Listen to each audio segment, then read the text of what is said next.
Hello everybody and welcome.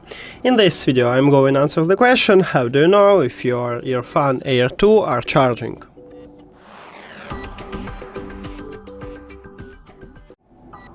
So we have two options. If you want to check it for the charging case, you can just connect your case to the power, and if you see the LED light on the front side, meaning that your charging case are charging. If you want to check it for the earbuds, you need to open EARFUN Audio app. Of course, you need to add your earbuds to the application, then tap at your earbuds, and you can put your earbuds to the charging case. And as you can see, we have this lightning bolt, meaning that your earbuds are charging. And if you connect your charging case to the power, you see also lightning bolt near to your charging case, meaning that your charging case are charging. And that's it.